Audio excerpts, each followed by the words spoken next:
Yo, what up? How's it going? And welcome back. Today's video we will be doing Cloud9 versus Echo Fox. This is week 4, day 1 of the LCS Spring Split. Cool, so let's just get right into it. So just looking at bans, I only like to point out bans that are weird. There's not really any weird bans in here, so not really going to talk about the bans too much. So nothing crazy there. Cool, so let's just get into the team compositions.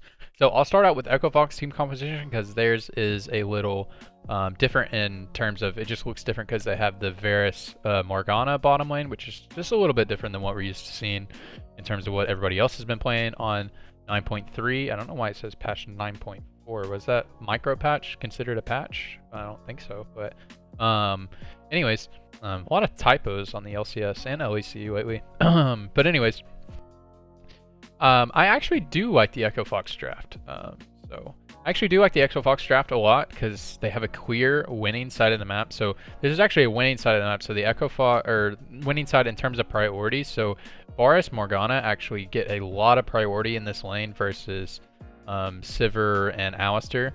And they have a skirmishing jungler and a priority mid laner. I love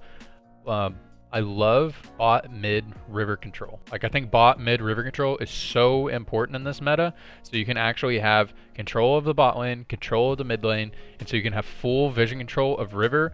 And they're actually on red side, so there's not actually like they're on red side, so there's actually not room for Gragas to get wraparound gank. So they can have so it's really easy for them to get defensive vision, so they can look in to punish and get a lot of plates. So so Rush can actually play a lot around bottom side, so we can actually look for Rush to just split the map straight up around bottom side, get a lot of early dragon control, and free up his bottom lane to get a lot of plates. And they have a lot of dive potential onto the Sivir, because Sivir is a champion that is really easily dove, so they could just heavily play in the early game around their bottom side. So I actually really like their draft because I think it's really important to snowball an early advantage on a side of the map. That is actually what the meta is. Like, actually what the meta is. If you only watch NA, you wouldn't know that.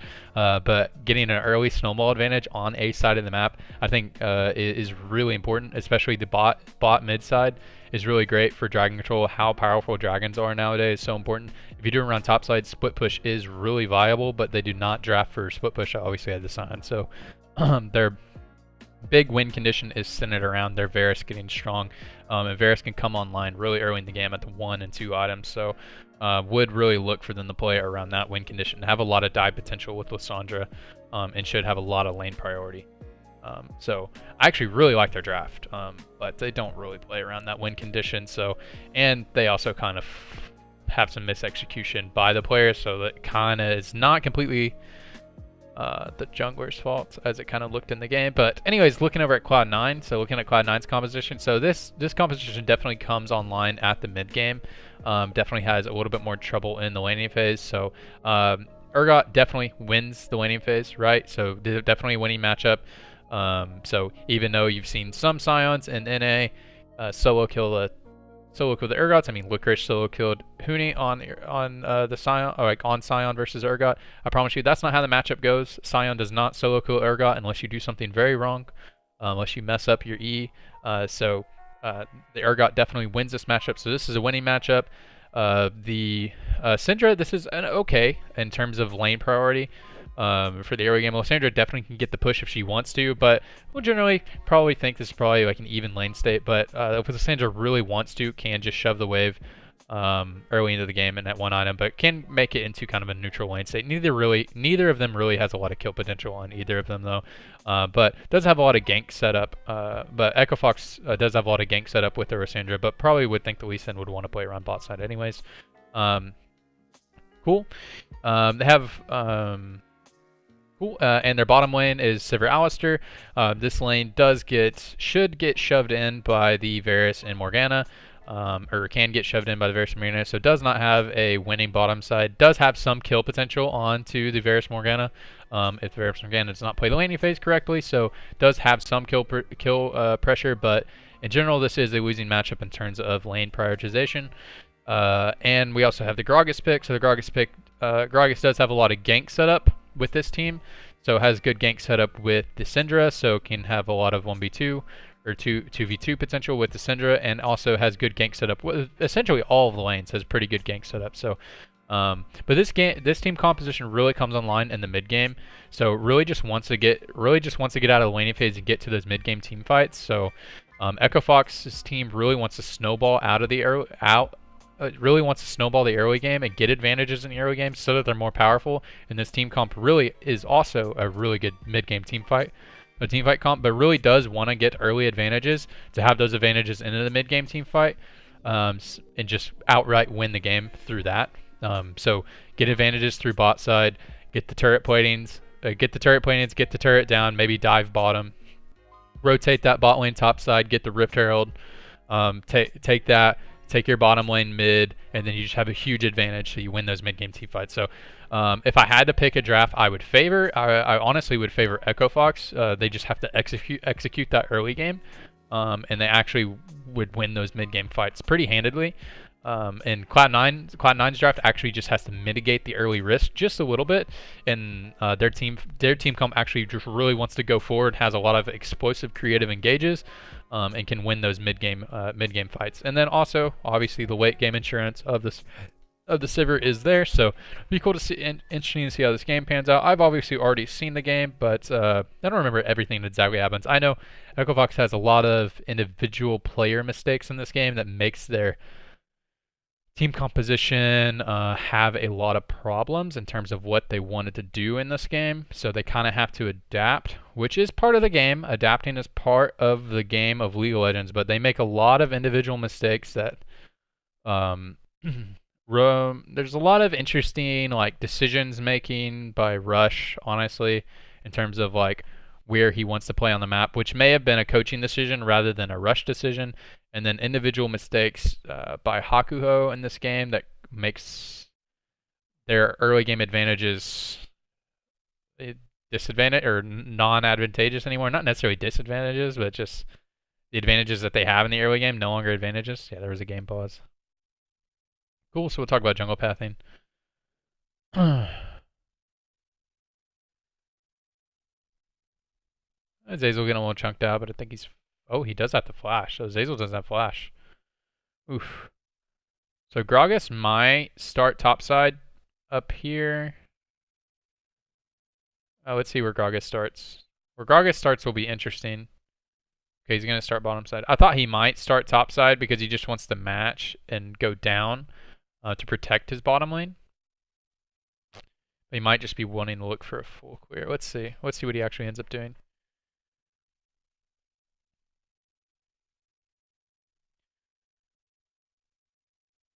They spot out the Gragas.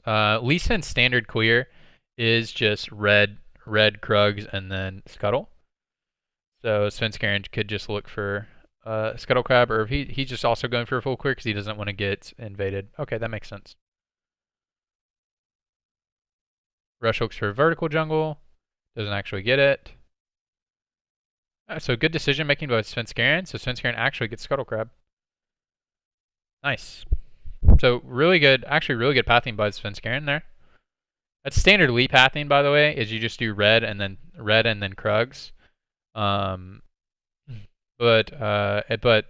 Rush went for a really aggressive decision to come down and do the blue. I think he probably should have just done Scuttle, because either he just meets him at blue or Svenskeren just meets him at Scuttle, but he would already be finishing Scuttle, so I don't think he wins on that either way, so interesting. He was just trying to go for the really punishing play, because if he steals the blue away from Svenskeren, then he has kill pressure on him, then he gets a Scuttle, and it's really punishing for Svenskeren. But Svenskeren makes a good decision. He just goes straight to Scuttle and pushes him off of it.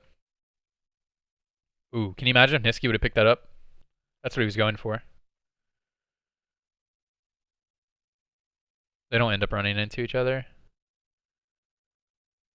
They spot him out.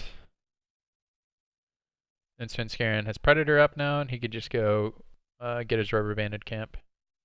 So we'd really like to see Hakuho is out of mana.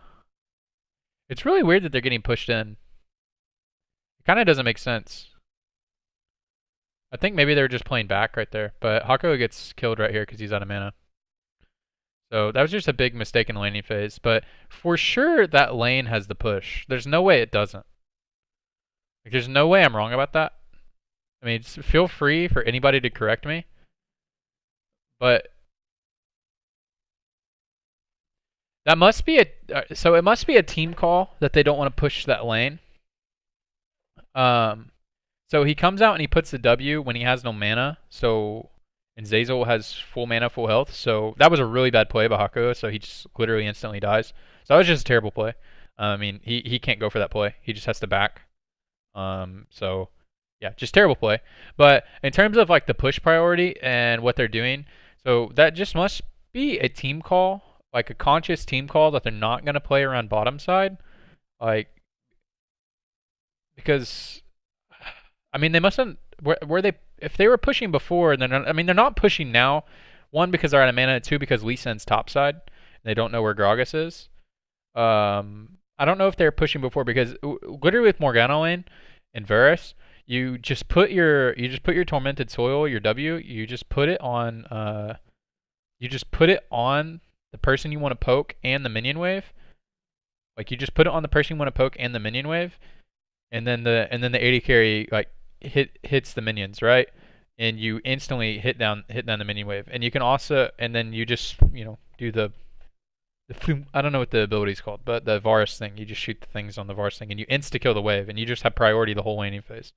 Like with Morgana, you kill the waves so fast. You just put your tormented soil down on the carry, so you get your poke, you get your area proc, you get your mana flow proc, and you get the lane push. The only thing is that you run out of mana fast, so you have to get reset, and then you get your mana back, and then you can go back and you can reset and do the push. But they were letting the wave push in, and then she was out of mana, so I don't know exactly. I don't know if they're looking for kills right now or what's going on. I don't know. I don't know if they're making a conscious decision to not play around bottom side, because I really feel like Rush should be splitting the map around bottom side, so. Like after his first back, should just be looking for getting vision control around bottom side, and looking for invades, and just looking for invades and setting up his pathing to go towards bottom side. I mean, it's fine that he's topside right now because his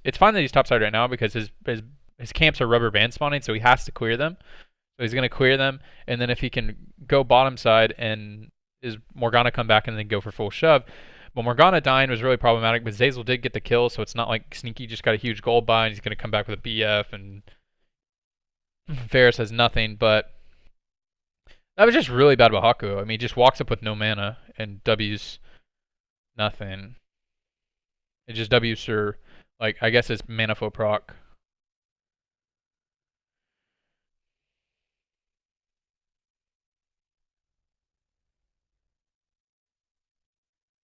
They do have a turret plate. Okay, alright, I just ranted a bunch, but they do actually have a turret plate.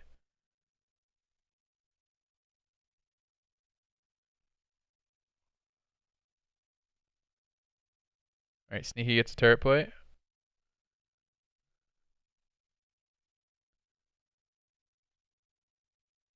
And then Rush tries to make a play topside. I just feel like he shouldn't be making a play topside at all. Like, yeah, see, just Rush should not be top at all. His bot lane should feel empowered.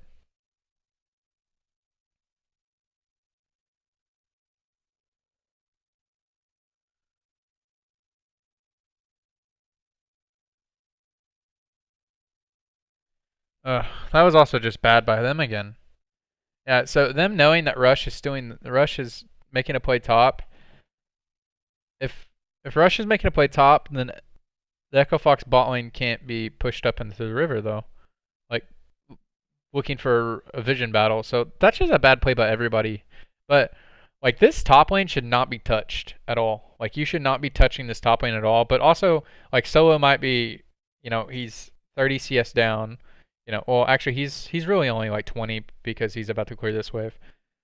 I don't know if he's asking for help or what's going on in the team comms, but after he gets that red buff, he should just be straight pathing bottom and just supporting this bottom lane so that they can get ahead. But look at them now; they're 2 levels down. They're 2 levels down and 2 plates down in a Sivir lane. Yeah, and then now, like when Nisqy gets his next back, he's like gonna have his item. So now they actually lose this lane. Yeah, so now they actually lose this lane. Their laning phase is actually over. In terms of like priority and kill potential. They actually lost now. So their whole like big advantage they have in the early game is over. Not completely Rush's fault. Not actually Rush's fault. Really like Hakuho entered this game. Like so that int play he did in the lane, that was just a laning mistake. Look, all right. I don't want to flame the player too hard, but you know, like yeah, he inted that play straight up. Like that was a straight int play, like bad play. Like you walk up to get poke when you have no mana and you're in engage range. So, and then they fight for vision whenever their jungler is top. But maybe the jungler shouldn't be top, so their bot lane can feel more empowered because that is their only win condition on their team. But probably Rush feels like he has to go away from bottom because they're inting the game. But I don't know. That may have been a team call for like, hey, don't come back bottom. Like, hey, we have a disadvantage. But I really don't think they were that disadvantaged after that kill. So the mob. Oh, Jesus, dude. Whenever I record these videos, I forget the names of items all of the time. For whatever reason. Hey.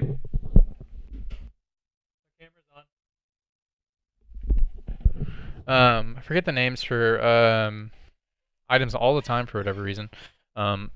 Whatever, the item that builds in the mall. I don't think you needed to actually build this, you know, for gold efficiency reasons. I mean, I totally get why, just based off of Syndra Gragas burst, like the early prioritization. I think you could have just built Merc Treads and finished Warrior for like gold efficiency reasons. But because that's why mid laners rush Merc Treads so they don't get instantly burst by Syndra. I don't know why whenever I film these videos I forget the names of items. For whatever reason I couldn't remember the name of Executioner's Calling earlier. I just kept saying the Grievous Wounds item.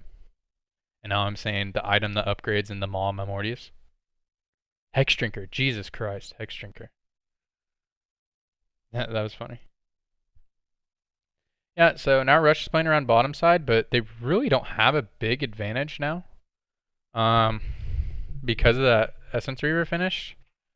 They really don't have like the priority bonus, or even the combat bonus. As soon as Apollo finishes that Blade of the Rune King, they probably do have a combat bonus.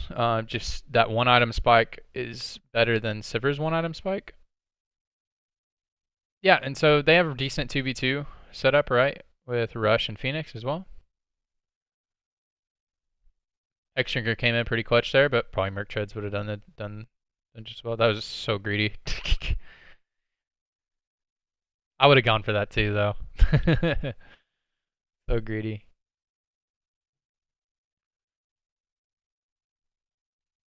Anyways, yeah, it's just here's the fight setup again. Yep, pretty easy. Pretty easy 2v2 setup. But Rush should just be playing around this side of the map this entire time. So kind of like did nothing in the early game, but his bot lane was kind of inting, so was harder to set up. But should have just been making play around the bot river. It should just have full control over bot river this whole game. That's where they should be playing. Not around top side, but bot lane was kind of inting, which was their win condition. So it does feel kind of bad. Anyways. But now the Sivir feels good. So now the Sivir actually feels good in this lane because she insta-kills a wave and never runs out of mana. So never loses priority in lane now. Alright, so now the bot... So now everybody's rotating the Rift Herald, so this is fine. Looking for a mid-game fight. Does Varus actually have Blade of the Rune King finished?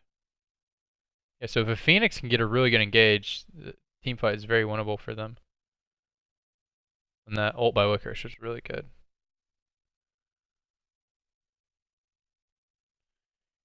Yeah, you know, you still kind of favor Echo Fox's like mid-game fight.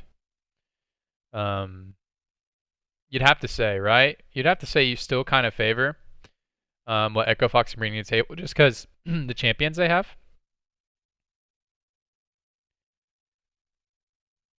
But if the game stays in like an even game state, ooh, yeah, C9 played the fight pretty well. Game stays in the even game state, or C9 keeps getting small advantages like this, and they're already in the lead. Like you got to really like Sivir at 3 items, you know.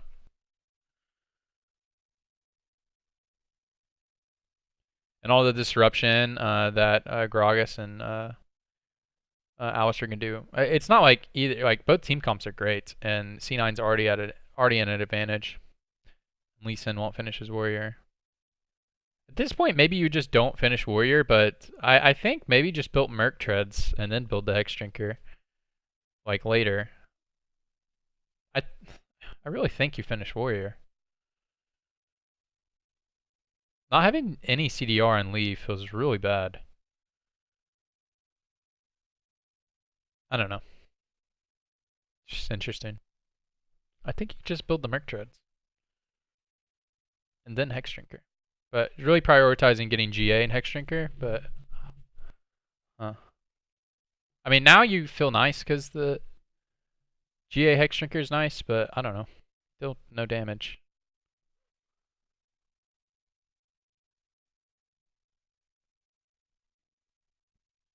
Yeah, so now we'll just put the Sivir mid. Insta-kill waves. Licorice has TP and so does Solo, so they'll just catch, so that'll be the lane assignments. So just like kind of like 1-3-1 lane assignments, but not actually like 1-3-1 like we're not winning through like 1-3-1 setup. So just so like 1-3-1 lane assignments, and Sivir will just win this priority battle all day, every day of the week. And never run out of mana, all that good jazz. So Syndra looking for a back right now. What time is it? 20? Teams will start to try to get some Baron control now. So some Baron River control is where teams will start to get some vision. Some vision around there. Mainly just get vision around the mid lane. And some around the pits. Neither team has like the queue to look for really aggressive vision yet. Just basically because those mid towers are up. So those mid towers being up kind of messes up like the really aggressive vision game. But Cloud9's getting some aggressive vision in the mid side or in the top side. As soon as they break that top tower, they can actually look for some really like crafty plays around the Baron pit and really push their advantage. All right, so now they'll swap out some of their vision for some vision around the path leading to the Drake. But Zeyzal actually doesn't have any wards, so he'll have to reset to get wards if he wants some. But they might just convert right onto the dragon because they have priority. Yeah, they don't actually have to change out vision. Ooh. Yeah, so they're just rotating on bottom right now because they want to get Drake.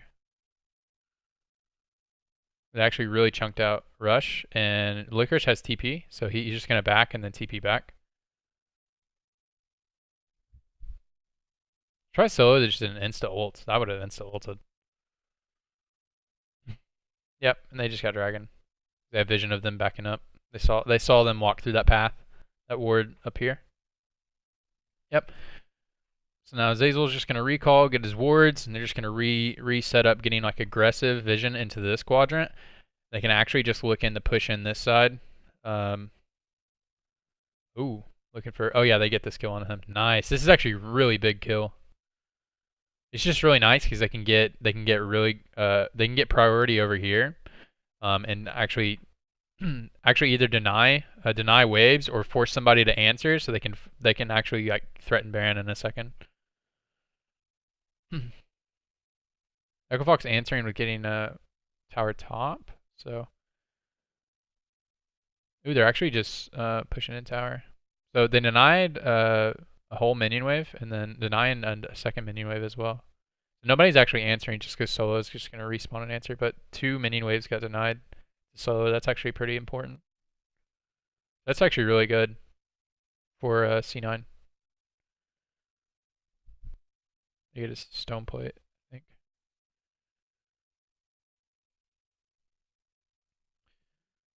Zeyzal have any wards? Okay, so Zeyzal just recalled. So C9. So by the way, if you're not familiar with my VOD reviews, I always talk about from the team that has an advantage, and then I try to talk from the team with the disadvantage in a second, if they have a way back in the game. But Echo Fox's only way back in the game is if they get some crafty wards and look for some look for some really crafty like engages with their Lissandra and Sion is the way that they can get back in the game. So some like TP flanks or something like that.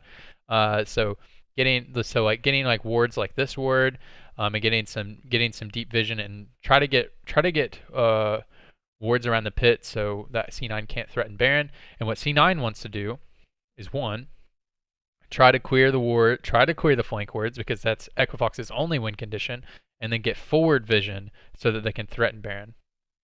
Is what they want to do. So get some forward vision so they can threaten Baron, and they can also look for some really crafty engages as well. Their crafty engages aren't like TP flanks. Theirs are like Alistar jumping over a wall, and Svenskeren getting like a really big ultimate, stuff like that. But Echo Fox's way into the game is like, Lissandra does some really cool engage or does a TP flank and Sion ults down the wave, ults down the mid lane or something like that. So that's kind of like their way back in the game. They don't win like a side lane or anything like that. They actually have to win like a big team fight. So definitely C9's in the driver's seat. So that's why I've been talking from their point of view. So, all right, so there's no vision behind them, and they got vision over the pit. I would like for them to get some forward vision if they can, but it doesn't look like they want to. Zeyzal coming through. He's a big boy. He's a big man.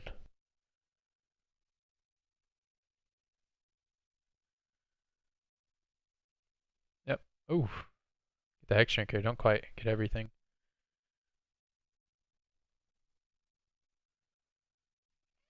Infernal Drake's coming up soon. They have two options to rotate to. Ooh, nice. They get solo. They don't quite get rush.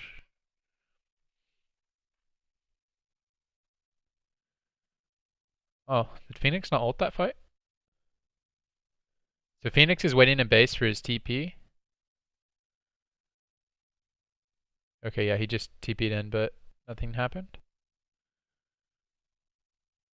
He didn't have like a TP flank, but also their Sion was dead, so not much for him to do. He just TP'd in so that he was there.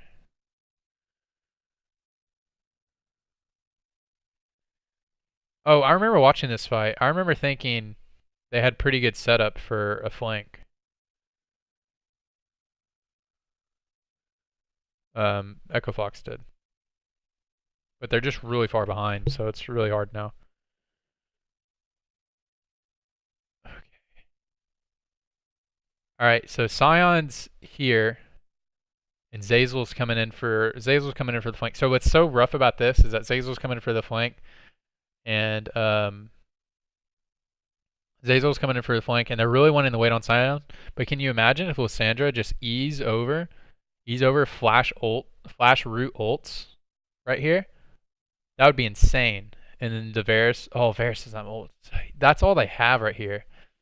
They kind of have no business contesting. They actually only have the Lissandra ult. Huh.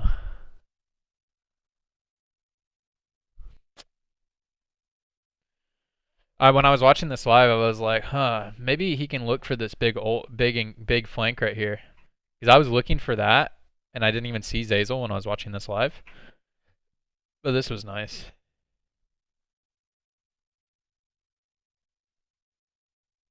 Look at Gragas mid-flight. He looks hilarious. Zeyzal coming through. Ah, feels bad. Oh. Oh, feels bad.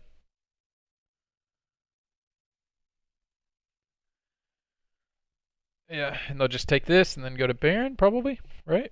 You'd think so. I think they could just run straight to it, but they reset. But I actually don't know the map setup. There was 19 seconds on rush.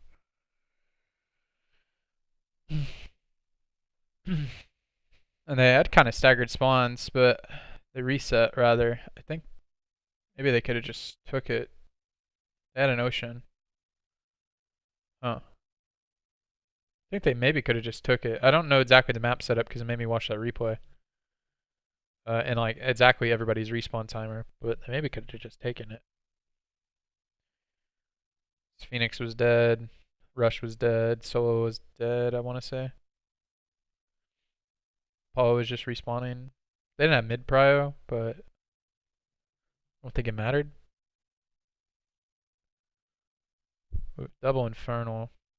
Sivir. Feels good. Syndra. Feels good.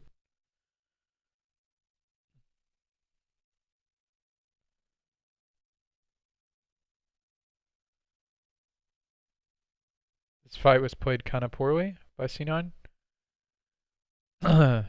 But they win anyways. Like trading 1-for-1 is kind of bad for them, but they win anyways.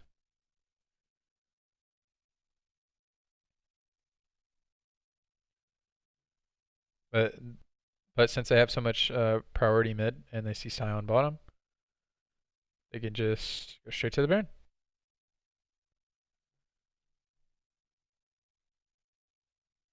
Yep, and Zeyzal and Nisqy kill themselves to get the Baron. Makes sense. Just posting up for a brush. I mean, Syndra doesn't do that much Baron damage anyway, so makes sense.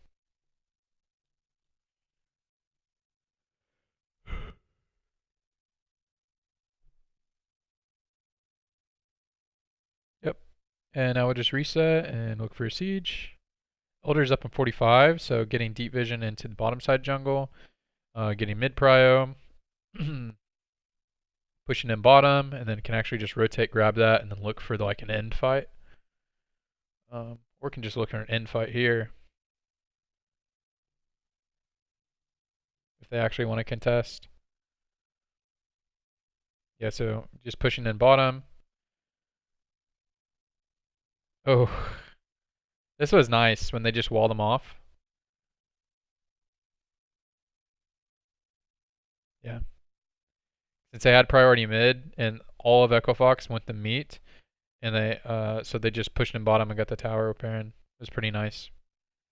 Yeah, and this is just an end fight. Yep, and they didn't give him a pentakill. All right. Oh man.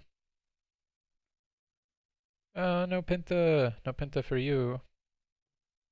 Anyways, all right. Well, that's gonna be the game. I'll let the Nexus explode, but there's someone. But anyways, that's gonna be the game. Yeah, but I did actually like Echo Fox's team composition. They had a lot of clear win conditions that they could play through, but they didn't.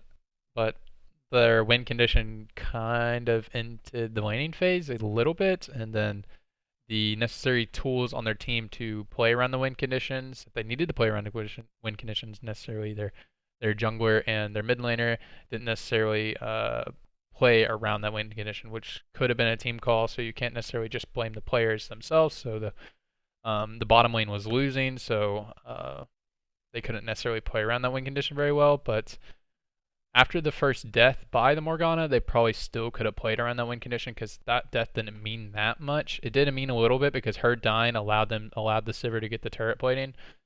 So it maybe did mean a whole lot. So Morgana dying did kind of mess up their win condition. So not completely Rush's fault, but then trying to make plays around top side.